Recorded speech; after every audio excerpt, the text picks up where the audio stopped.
till I almost got bucked off. Oh my God. 3, 2, 1. What's up everybody, Jonathan Gauthier here and welcome to yet another video. It is good to see you today and I am excited because we just finished an hour video long on the rollback and I cannot wait to put it up.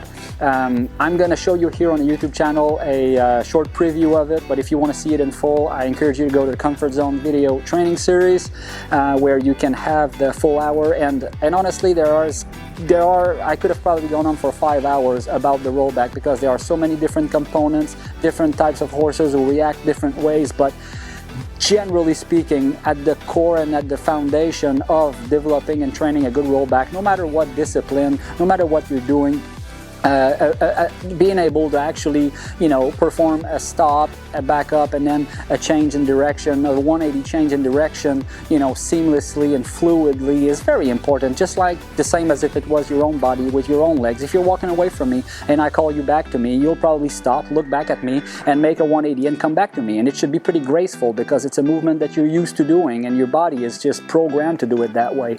But it should be the case with our horses. This is why I call this the comfort zone, because we replace our own legs with the forelegs of a horse. And so if you're walking on a horse, it should be the same as if you're walking on your own legs. If I asked you to stop, to look at me and then come my way, you should be able to stop and just make a nice, you know, the horse should follow his nose and move his inside leg into a nice movement and perform that 180 fluidly. Yet it is much more easier said than done. So with that said, if you want to know, you know, how it comes into play and ties into doing and training a good rollback, I encourage you to watch this preview until the end. And if you want to know more or see more, please visit the website, the Comfort Zone video training series. I will put the link up there and the link below if you haven't yet subscribed to that.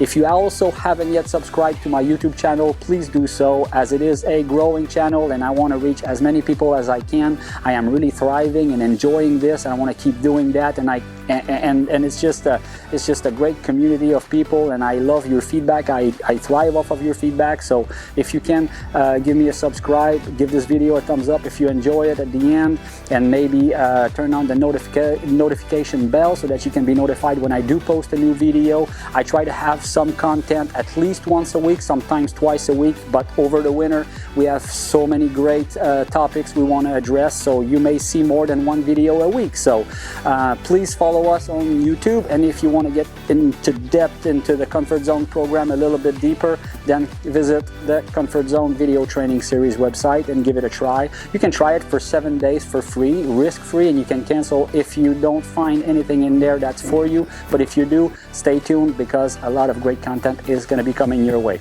So I hope you enjoyed this preview and it was nice seeing you. I will see you in the next video. Cheers!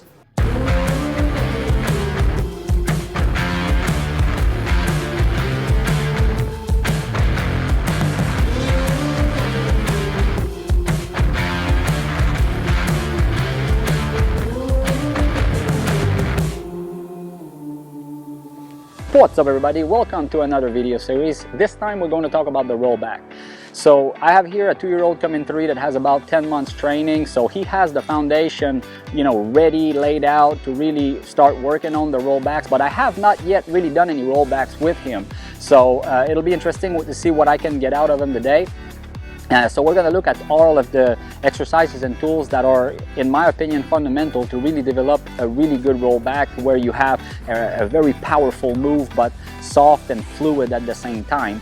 And you know, if you know me and know my program, I like to really take the time to work around the exercises and turn them into really well-functioning tools before I start to really tackle a maneuver using those tools. And if I feel that one of my tools is not working, I'm not going to try and keep on pounding on a maneuver, but instead I'm going to break it down and work each tool individually until everything works pretty good. As far as he's concerned, everything works pretty well and all of my tools are fairly easy to do, therefore they should be very functional in helping me develop the rollback. So we'll look at the different elements that are important and how I break it down step by step in order to develop a really powerful, soft and fluid movement.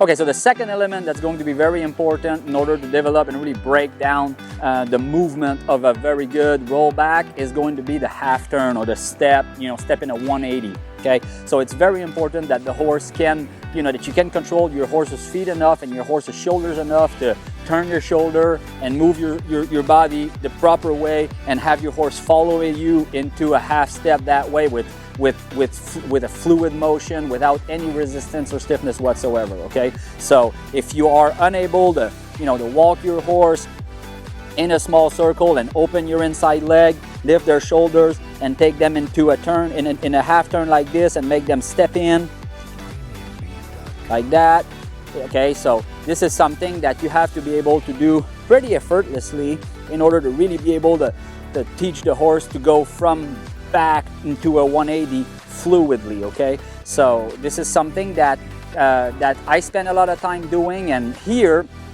as you know, I don't like so much trying to train a maneuver if I feel that one of my tools is not working great, but it's not uncommon for me to spend a little more time doing the backup if I'm trying to break down that rollback and trying to teach my horse how to roll back, to break down to break it down and work a little bit more one part than another, and if that's the part that the horse struggles a little bit with. But it's important to have done your homework as much as possible and not get into this cold turkey.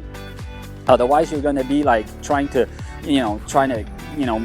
encourage the horse to go backwards and to keep going backwards, and then you're going to be pulling him in a turn, and quickly it's not going to figure out why you're pulling him backwards and then into a turn, and it needs to be very clear what it is that you want. That's why that you need to break it down into two parts, okay? So part number one is going to be the backup. Now we know we have a horse that's backing up willingly, using his hocks to pull himself. Second step will be to look where we want the feet to be going, okay? So I'm expecting my horse to do a 180, so I'm going to turn my head 180. I'm going to look back exactly where I want to be going, and I expect my horse to go from the backup into that step, into that 180, without any resistance, stiffness, or loss in motion.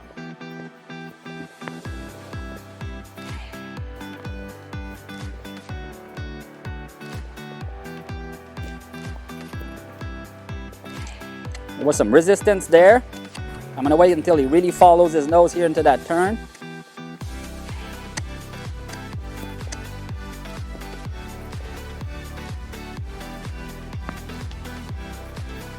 That was pretty nice, okay? There he followed his nose. I would have liked this movement to be a little bit more calculated, a little bit more elevated in the shoulder, and lifting his knee a little bit higher and landing that foot a little bit further in. But as I said, Bruce is not the type of horse that is soft and fluid naturally. It's a horse that is kind of compact and tight naturally. So for him to really be able to relax himself enough and soften himself enough to do this movement perfectly, it takes a lot from him. And it took a lot of work into this exercise, and it doesn't take much for me to lose that softness if he gets a little bit worried. So it's important to really repeat it. But this is again why I chose him and why he's a good example, because it allows me to show you what to do if you feel that you meet some resistance.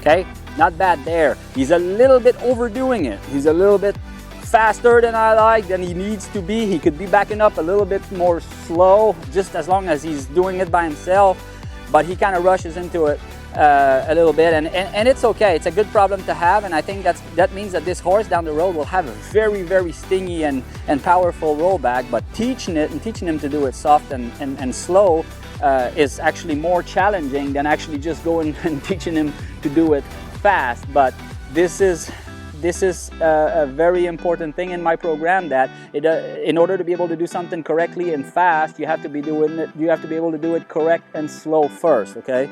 So here I'm going to do it again, but I'm going to do the other side. See there, he's anticipating it a little bit, kind of rushing into it, so I'm just going to not ask him to turn right away. I'm just instead transition from left to right diagonal there until he relaxed his neck and just backed up straight and didn't anticipate the move.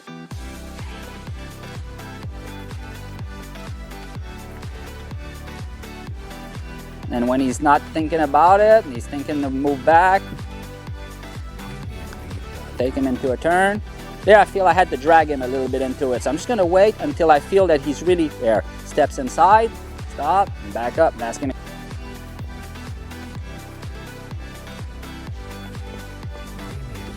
Pretty nice there. I feel I pulled him in a little bit, but I felt that he really followed my hand perfectly, and I felt his feet move as far as he goes, as soft and as fluid as I can get it right now, okay? So I'm gonna do it one more time for the road before we move on to the third element.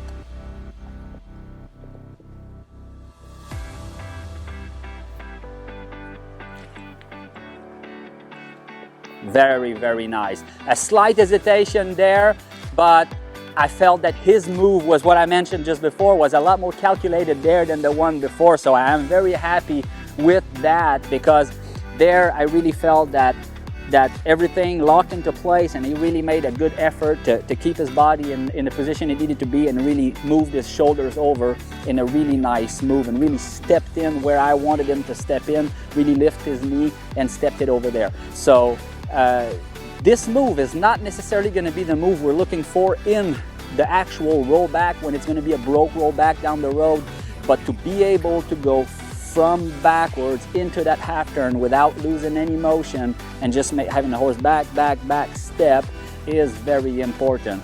And I'm going to leave you on this analogy, because this is how I explain it in the clinics, and this is how I see it in my mind. But if you're walking away from me, if you're walking in that direction and I call you, you will usually look back, and then I say come here, well, you'll stop and you'll do a 180 and come back and talk to me. And when you do that, it's going to be a very fluid, natural movement. I mean, you'd have to really make a mistake in order to stumble doing this move. Why?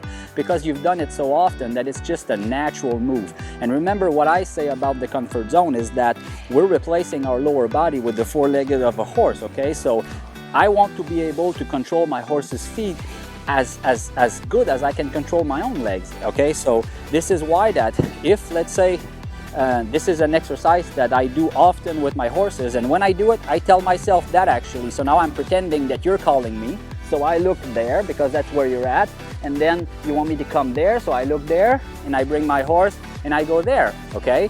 So see how smooth this was? So there was absolutely no reason for my horse to resist on me or stiffen up or whatever, because all I was doing is I stopped here and I look there, and I want to go there, okay? So this exercise is something that I do often, just to really program my horse to feel where my eyes are looking and what my body is doing. If he doesn't really make the effort to move nicely and softly, I will remind him how to do so, like this, and then I will, again, back up. Somebody's calling me, yes, I go over there, there we go, much better, okay? So this is something to you can throw in here and there, and if you are, you know, if you're walking in a certain direction and you pretend somebody is calling you back there, and you have to stop and just go right there as if it was your own body, and you feel that you meet resistance, or it takes the horse a full half turn to go from there to there, then you know that you need to work on that and make that movement as instinctive as if it was your own. Thank you very much for watching. You stayed until the end, and I really appreciate that. If you don't follow us yet on Facebook or Instagram, do so. We have many giveaways coming up from great brands, from our great sponsors. All of those products, or most of those products or things, are things that are fundamental to my program and that I use on my everyday training. So again, thank you for staying to the end. I cannot wait till the next video. See ya.